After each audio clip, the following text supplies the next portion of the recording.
Hello everyone, welcome to our channel.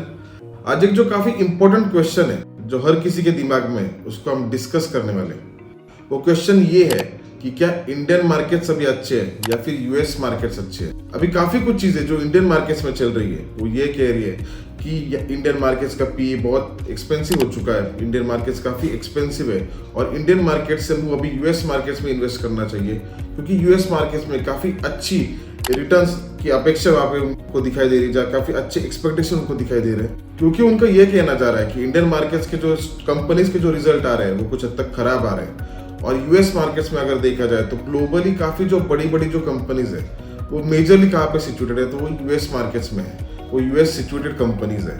और technology में अगर देखा जाए तो टेक्नोलॉजी में यूएस काफी आगे निकल चुका है। तो फिर क्यों हम इंडियन मार्केट्स में इन्वेस्ट कर रहे हैं जबकि हमने यूएस मार्केट्स में इन्वेस्ट करना चाहिए। बेसिकली ये जो क्वेश्चन है इसको समझने के लिए हमें कुछ डेटा हमारे सामने चाहिए, जिसके सपोर्ट से हम ये समझ पाएंगे कि किस में इन्वेस्ट करना चाहिए, इंडियन मार्केट्स में या फिर यूएस मार्केट्स में। अभी यूएस मार्केट्स में अगर देखा जाए तो जो उनके रिलेटिव प्राइसेस है वो पिछले 100 ईयर्स से टॉप पर है।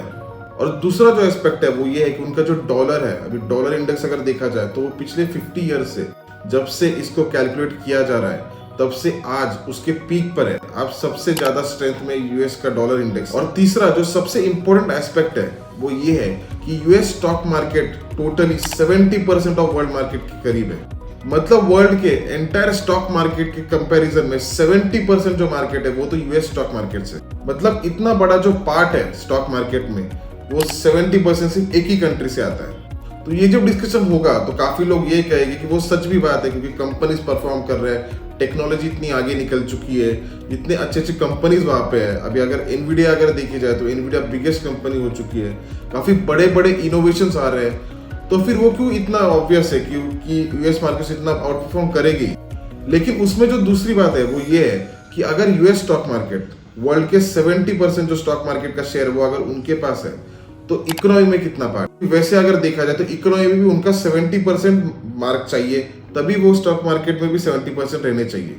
लेकिन एक्चुअल में अगर देखा जाए तो जो ग्लोबल इकोनॉमी है उसमें वर्ल्ड इकोनॉमी उनका जो शेयर है वो है 27%। तो फंडामेंटली जितना शेयर है वो है 27% और एक्चुअली स्टॉक मार्केट में शेयर कितना लिया है तो 70% शेयर लिया है। तो ये जो रेशो ये काफी खराब रेशो है, क्योंकि इतने कंपैरिजन इतने वैल्यूएशंस हाई हो चुके हैं। और अगर वैसे अगर देखा जाए तो यूएस स्टॉक मार्केट जितने हाई है या फिर यूएस स्टॉक मार्केट जितने एक्सपेंसिव है उतने इंडियन मार्केट्स भी नहीं है, क्योंकि हर एक देश से क्या हो रहा है कि आउटफ्लोज हो रहा है। जैसे कि अभी इंडियन मार्केट से एफआई बाहर निकल रही थी और यूएस स्टॉक मार्केट में वो एफआई बढ़ रहे थे। तो जब ऐसी सिचुएशन आती है कि एफआई एक स्टॉक मार्केट से लेकर दूसरे स्टॉक मार्केट में इन्वेस्ट होते हैं, तब होता क्या है, तो उनका स्टॉक मार्केट नीचे निकलता है। मतलब जो दूसरे जो कंट्रीज है उनका स्टॉक मार्केट नीचे आता है और वो नीचे आने के कारण उनकी करेंसी वीक होती है और वो करेंसी वीक होने के कारण इंटरेस्ट रेट्स को हम कट नहीं कर सकते। जैसे कि अभी हमारी पॉलिसी भी हुई तो क्या हमने उसमें इंटरेस्ट रेट को कट किया? हमने कट किया भी नहीं और हमने उसके बारे में कुछ डिस्कस भी नहीं किया कि हम आगे जाके इंटरेस्ट रेट को कट करने वाले। उसका बेसिक रीजन ये था क्योंकि एफआईज का काफी हद तक आउटफ्लो इंडियन मार्केट से हुआ था।